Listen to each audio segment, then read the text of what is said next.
아브라함이 또 이르되 주는 노하지 마옵소서. 내가 이번만 더 아뢰리이다. 거기서 신명을 찾으시면 어찌하려 하시나이까. 이르시되 내가 신명으로 말미암아 멸하지 아니하리라. 아멘. 우리 지구는 태양을 공전하면서 또한 스스로 자전하고 있지요. 자, 그런데 만약에 우리 지구가 이 공전 궤도를 벗어나서 태양 주위를 벗어난다면 어떻게 되겠습니까? 지구가 이제 그 궤도를 떠나서 이제 다른 우주 속으로 태양계 밖으로 튀어나간다면 어떻게 되겠습니까? 당연히 지구에 있는 모든 생명체는 다 멸망하겠지요. 지구가 태양 궤도를 떠나는 순간, 멀어지는 순간 온도가 어떻게 됩니까? 급속하게 떨어지면서 얼어 죽겠죠. 그 전에 또 대기가 어떻게 되겠습니까? 대기가 흐트러지면서 숨을 쉴 수도 없게 될 것입니다. 근데 과학자들이, 현대 과학자들도 지구가 이렇게 안정적으로 태양 궤도를 돌고 있는 것이 미스테리라고 합니다. 이게 안정적으로 아주 하루 24시간을 기준으로 해서 자전하면서 또 365일을 또 주기로 해서 태양 주위를 이렇게 돌고 있는 이 균형이 미스테리라고 합니다. 이게 얼마든지 이 균형이 깨질 수도 있는데 그것이 지금 무려 몇 년? 지구과학 측정으로는 약 45억 년 이상을 이 균형을 유지하면서 안정적으로 그 균형이 이어져 왔기 때문에 우리가 생존할 수 있는 것이죠. 자, 이것을 보고 우리는 무엇을 알 수 있냐면 우리가 살기 위해서는, 우리가 생존하기 위해서는 이런 조건들이 필요하다. 근데 그 조건이 깨져버리면 우리는 죽을 수밖에 없다. 아예 태어날 수도 없다. 라고 하는 것을 우리가 쉽게 알 수 있죠. 그뿐입니까? 지구도 마찬가지죠. 지구에 이 지금 갖춰진 이 안정적인 균형이 깨져버리면 어떻습니까? 우리가 생존할 수 없죠.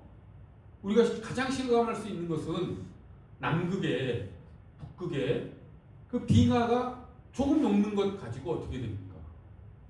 우리 지구 생태계가 난리가 나지 않습니까? 만약에 그 빙하가 다 녹아버린다면 살 수가 없죠. 단순히 바다 수위가 높아지는 것뿐만 아니라 지구 기후 자체가 변해버리죠. 그래서 살 수가 없는 환경이 되어버립니다. 또 지구 안에 있는 나무들, 그 열대림들이 또 사라져도 어떻게 됩니까? 역시 지구 균형은 깨져버리죠. 살 수가 없습니다. 그 균형이 깨져버리면. 미생물도 마찬가지죠. 지구에 만약에 미생물이 없다면 어떻게 되겠습니까? 역시 살 수가 없지요. 이처럼 지구 생명체는 어떤 조건들이 갖춰졌을 때 생존할 수 있다 라고 하는 것은 누구나 다 인정하고 우리도 인정할 수밖에 없죠. 자, 그러면 이거를 인간의 영적 삶에도 한번 대입해 보기를 원합니다. 똑같다라는 것이죠. 우리가 영적 삶을 유지하기 위해서는, 영위하기 위해서는 어떤 조건이 필요하다는 것입니다. 그 이전에 우리의 육체적인 삶도 마찬가지죠. 우리 몸이 이렇게 생존해 나가기 위해서 우리 몸이 균형을 이루고 있어야 되지요. 이 균형이 하나라도 깨지면 어떻게 됩니까? 우리 몸의 균형이 깨지면 질병, 그것을 질병이라고 하죠. 그래서 곧 사망에 이르게 됩니다. 그 인체도 그런 균형이 정말 신비하지 않습니까? 어떻게 심장이 이렇게 1분에 60번 전후로 해서 이렇게 안정적으로 뛰고 있는지, 그 심장은 도대체 왜 뛰는지, 뭐 전기적 어떤 신호에 의해서 뛴다고 하는데 우리 몸에서 전기는 또 어떻게 생성이 되는지, 또 각종 호르몬들이 분비되면서 우리가 또 생존하게 되는데 그 호르몬들은 또 어떻게 적절하게 시기적절하게 알맞게 이렇게 분비되면서 우리를 살게 하는지 참으로 신비하죠. 근데 그것이 비단 육체적 삶뿐만 아니라 우리의 영적인 삶에도 그대로 우리가 적용할 수 있다라고 하는 것입니다. 즉 우리가 영적으로 살아가기 위해서는 생존하기 위해서는 조건이 갖춰져야 한다라고 하는 것이죠. 그 조건이 무엇이겠습니까? 어떤 조건들이 깨지면 어떤 균형이 깨지면 우리의 영적인 삶이 피폐해지고 결국에 가서는 영적인 사망에 이르게 되겠습니까? 우리의 영적인 삶을 가능케 하는 조건이 무엇이겠습니까?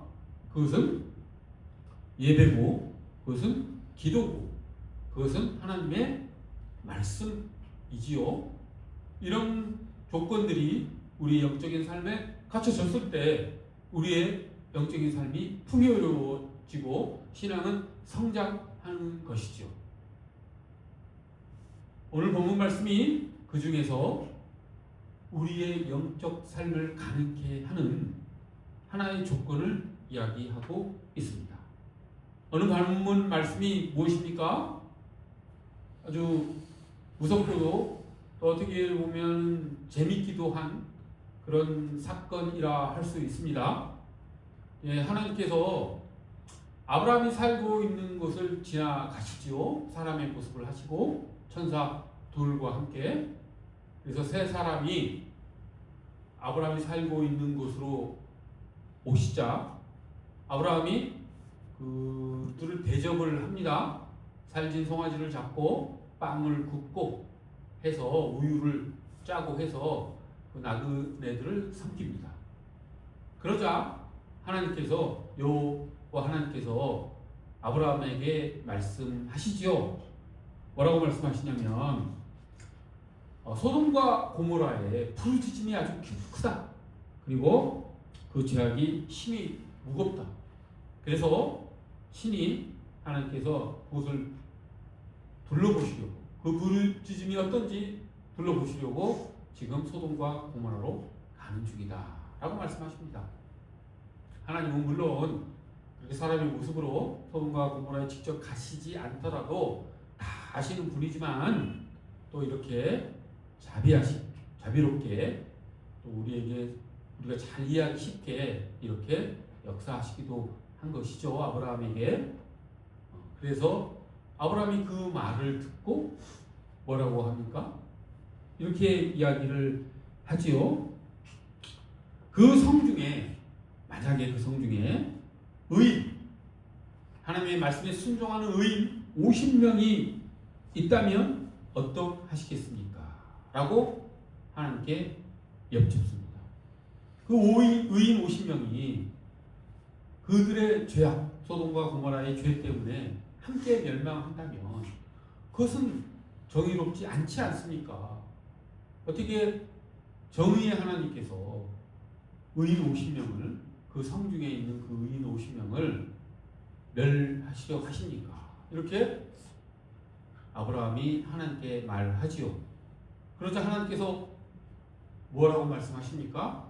만약에 소돔과 고모라에 의인 50명이 있다면 내가 멸하지 아니하리라 라고 말씀하십니다. 그러자 아브라함이 50명이 너무 많았다라고 생각을 해서인지 또 한 번 여쭤보죠. 하나님, 그 중에 5명이 주로 만약에 45명이라고 하면 어쩌시려고 합니까? 그러자 하나님께서 또 45명만 있어도 내가 멸하지 않겠다. 이에 재미를 붙였는지 아브라함이 또 뭐라 합니까? 40명이면 어떻게 하시겠습니까? 여기 또 묻지요. 멸하지 않겠다라고 하나님도 말씀하십니다. 근데 여기서 그친 것이 아니라 몇 명으로 내려갑니까? 이번엔 30명으로 또 내려가지요. 그리고 또 20명으로 내려갑니다. 그리고 최종적으로 10명으로 내려가서 오늘 본문 우리가 합독한 말씀에 다다르게 되죠.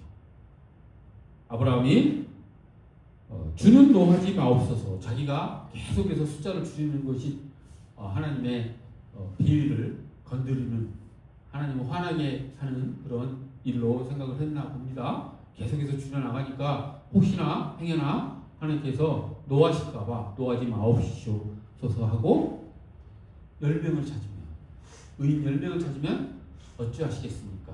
라고 이렇게 이야기한 것입니다. 그러자 하나님께서 자비로우시게도 멸하지 않겠다라고 말을 한 것이죠.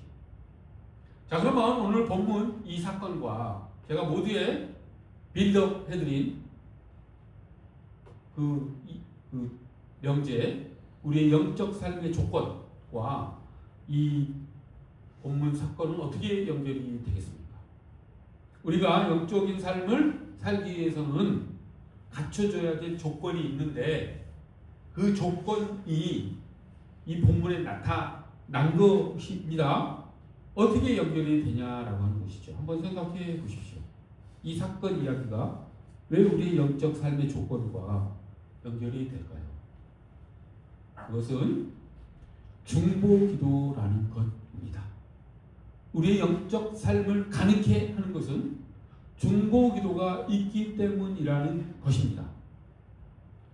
소돔과 고모라가 만약에 10명의 의인이 있어서 그 10명의 의인이 중보기도했더라면 소돔과 고모라는 멸망하지 않았을 것이다 라고 우리가 이 사건을 통해서 유추할 수 있지요. 10명의 의인의 기도는 소돔과 고모라가 멸망하지 않게 하는 조건이 됐을 것이라는 것입니다. 그렇죠? 의인들이 소돔과 고모라에 있었다면 무엇하겠습니까? 거기에 살면서 뭐하며 살겠습니까? 기도하며 살겠죠. 무엇을 기도하겠습니까? 같은 공동체 사람들이 죄짓지 않고 하나님께 순종하면서 살기를 얼마나 애타게 기도하겠습니까? 그렇기 때문에 그 10명이라도 이 소돔과 고모라에 의인들이 있어서 중보기도를 했다라면은 이 소돔과 고모라는 망하지 않았을 것이라고 우리가 충분히 유추할 수가 있지요. 그래서 우리가 이 사건을 통해서 알 수 있는 것은 우리가 영적인 삶을 이렇게 영위할 수 있는 것은 다른 사람들의 중보기도가 있기 때문이구나. 우리 군포사회가, 우리 대한민국이, 우리 인류가 지탱하는 것은 무엇 때문이다? 중보기도 때문이다. 물론 그 중보기도의 근원은 예수 그리스도이십니다. 예수 그리스도께서 하늘에서도 여전히 우리를 위해서 중보기도한다고 성경에서는 말씀하고 있지요. 그 근원적인 중보기도에 이어서 힘입어서 우리 그리스도인 한 명도 그렇게 중보기도하며 살아가지요. 적게는 부모가 자녀를 위해서 기도하지 않습니까? 그래서 그리스도인 부모를 둔 자녀들은 하나님의 복이 그 자녀에게 연결될 수밖에 없는 것이죠. 또 부부간에도 그렇죠. 우리나라는 이제 아내가 믿고 남편이 믿지 않는 퍼센테이지가 대단히 높죠. 그래서 아내 그리스도인이 있고 비그리스도인 남편이 있는 가정에서도 아내가 무엇하겠습니까? 부모가 자녀를 위해서 중보기도 하듯이 아내 그리스도인도 비그리스도인 남편을 위해서 기도하겠지요. 그렇게 해서 하나님의 복이 그 가정으로 내려오게 되지요. 구체적으로 그런 삶을 지금 여러분들이 눈으로 보고 있습니다. 그렇죠? 저는 비기독교인으로 결혼을 했다가 아내의 기도 덕에 이제 이렇게 그리스도인으로서 살게 된 케이스이지요.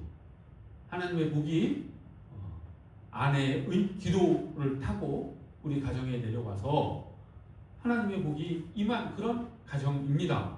그래서 그 덕분에 또 우리 가정의 자녀들도 하나님의 복을 누리며 사는 그런 복을 받게 된 것이죠.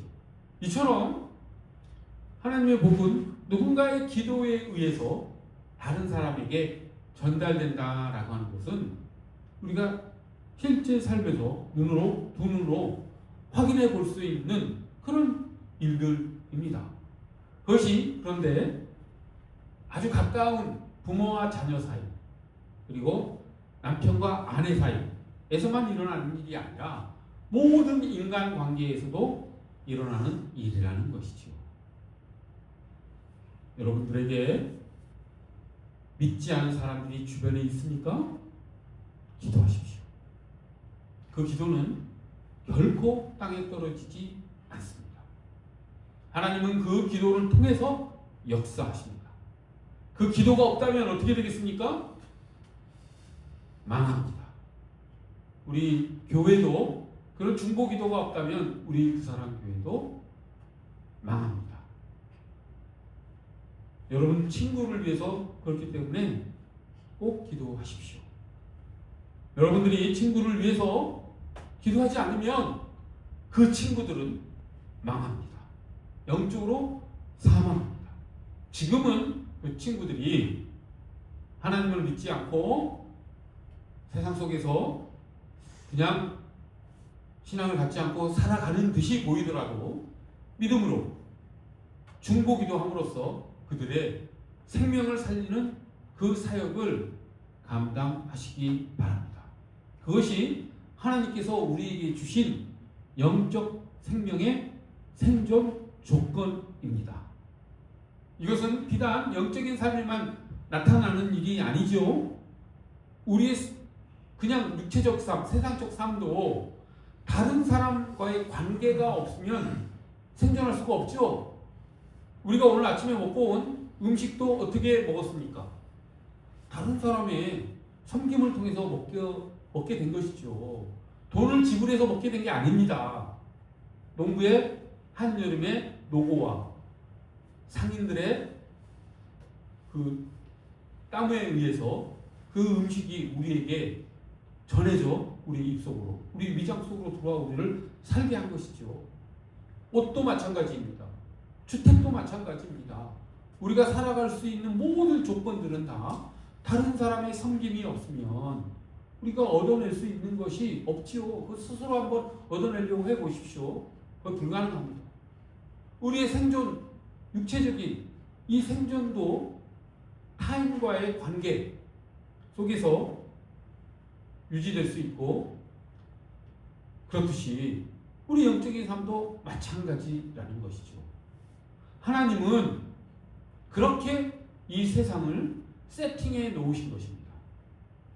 인간이 살 수 있는 조건을 하나님께서는 여러 가지로 세팅해 놓으셨는데, 그것이 크게는 어디에서부터였습니까? 우주에서부터였죠. 그렇죠? 지구가 탄생하면서부터 생명체가 하나씩 나타나면서부터, 그리고 하나님께서 아담과 하와를 또 만드시면서부터 그 아담과 하와가 살 수 있도록 지구의 여러 조건들, 우주의 여러 조건들을 다 세팅해 놓지 않으셨습니까? 그것이 하나라도 삐끗해버리면 살 수가 없지요.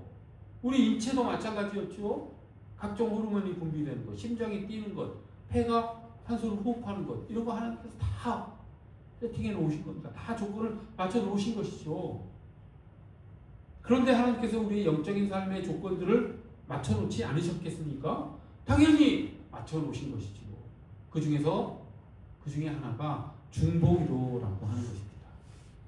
이 중보기도가 없으면 우리는 영적인 삶을 영위할 수가 없다라고 하는 것, 그것을 우리가 꼭 마음속 깊이 새기고 그것을 행동으로 옮겨 다른 사람들이 하나님의 복을 풍성히 누리도록 우리가 일해야 될 것입니다.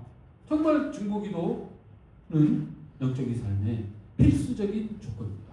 중보기도는 해도 되고 안 해도 되는 것이 아니라 꼭 해야만 되는, 내가 안 한다라고 하는 것은 또 어떤 의미가 되겠습니까? 다른 사람이 나를 위해 또 중보기도 안 한다는 의미도 되는 것이죠.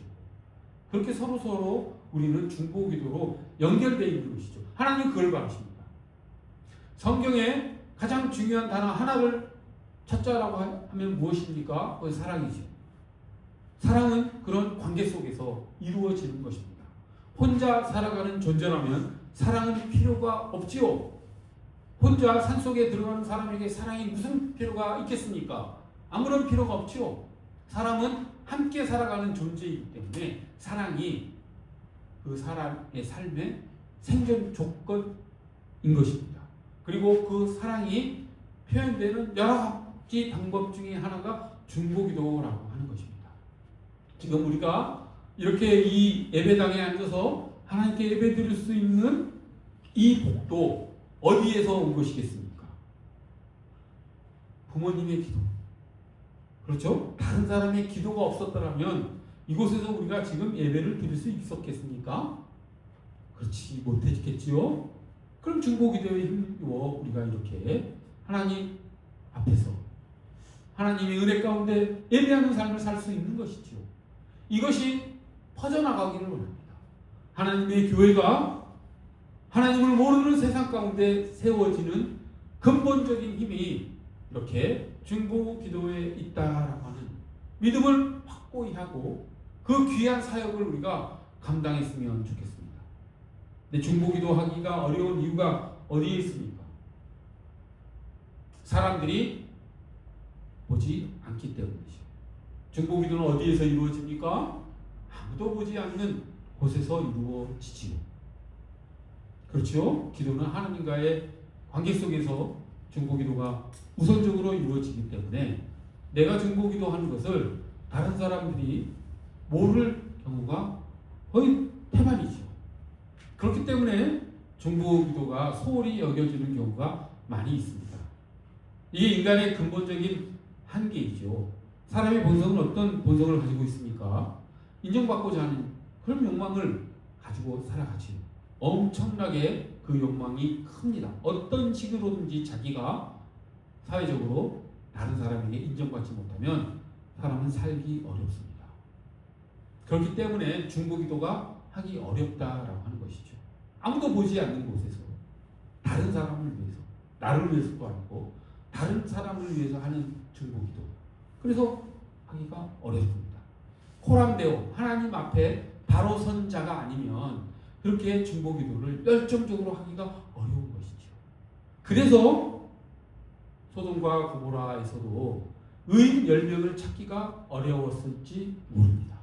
다 자기 살기 바빠서 그냥 자기 생각을 가지고 살아가기 때문에 그런 것이죠.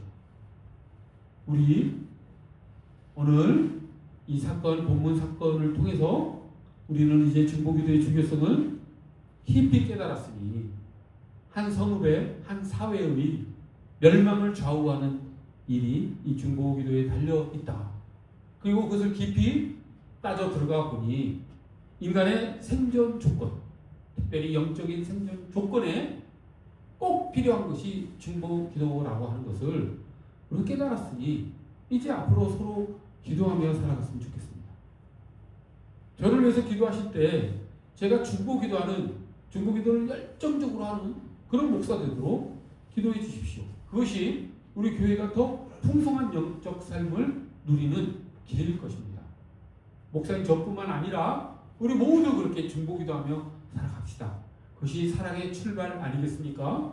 우리 서로를 위해서, 서로의 영적 삶의 풍성함을 위해서, 또 믿지 않은 지인들을 위해서, 믿지 않는 사람들을 위해서, 믿지 않는 세상을 위해서, 그것이 점점 넓혀갈 수 있는 것이지요.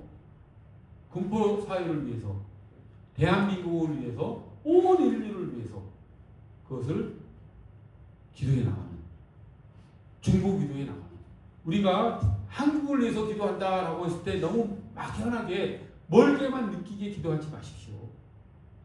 그 한국을 위해서 기도하는 누군가가 있어야지 한국 사회가 하나님의 손길 아래에 거하게 됩니다. 우리가 중보기도함으로써 온 인류가 하나님의 날개 밑에 거하게 됩니다. 그것을 믿음의 눈으로 바라보고 그 일을 할 수 있어야 되는 것이 우리 그리스도인이라고 하는 것이죠. 꼭 우리가 경험을 공유하고 어떤 인간관계가 있는 사람들만을 위해서 중보기도하는 것이 아니라, 물론 지인들을 위해서도 열심히 중보기도해야 되겠지만 우리가 사는 사회를 위해서, 국가를 위해서도, 온 인류를 위해서도 사랑의 마음으로 중보기도하며 나가기를 원합니다. 그래야지만이 하나님 나라가 넓게 퍼져나가고, 그래야지만이 새하늘과 새 땅, 예수 그리스도께서 다시 오시는 그날이 우리에게 가까워지는 것이죠. 그 중보기도가 없다면 예수님 오시지 않습니다. 기독교에는 유명한 명제가 있습니다. 어떤 명제가 있습니까? 하나님은 결코 기도를 통하지 않고는 일하지 않으십니다. 하나님이 일하기 위해서는 기도를 통하여 일하십니다. 이것은 기독교의 아주 중요한 명제이지요. 기도를 통해서 우리가 하나님의 역사에, 하나님의 사역에 동참하는 위험을 우리에게 주시기 위해서 하나님께서는 우리에게 기도라고 하는 행위를 우리에게 허락하신 것입니다. 우리는 기도함으로써 하나님의 일에 참여하는 것이고 하나님의 일을 우리가 직접 하는 것이라고 하는 그 영광 속에 우리가 참여하는 것이라고 하는 것을 우리가 믿음의 눈으로 바라보고 그 일을 해나가기를 바랍니다. 사람들이 알아주지 않는다고 기도를 소홀히 하지 않았으면 좋겠습니다. 우리가 누구에게 칭찬받으려고 어떤 일을 합니까? 하나님께 칭찬받으려고 어떤 일을 하지 않습니까? 진정 하나님께 칭찬받기 위해서 우리가 해야 될 출발점은 충고기도일 것이죠. 그건 진실한 그리스도인이 되기를 원합니다. 사람과 세상의 눈치를 바라보는 것이 아니라 하나님의 눈동자를 바라보면서 우리 충고기도에 나가는 우리 모두가 되기를, 그런 교회가 되기를, 그런 그 사람 교회가 되기를 간절히 소망합니다. 기도합시다. 거룩하고 자비로우신 하나님 아버지, 10명의 의인이 있었더라면 소돔과 고모라가 멸망하지 않았을 터인데 10명의 의인의 기도가 없었기 때문에 소돔과 고모라가 멸망했음을 저희가 오늘 본문 말씀을 통해서 깨닫게 되었습니다. 하나님, 그 잘못이 우리 교회에 일어나지 않도록, 우리 사회에 일어나지 않도록, 우리 대한민국에서 일어나지 않도록 하나님 저희가 기도하게 해주시고, 저희가 열정적으로 하나님 앞에서 세상과 사람을 보는 것이 아니라 하나님 앞에서, 하나님의 눈동자 앞에서 기도하는, 중보기도하는 우리 되게 하여 주시옵소서. 사랑으로, 그럼으로써 사랑으로 연합되는 우리 모두가 되기를 간절히 원하오며 귀하신 예수 그리스도의 이름 받들어 기도합니다.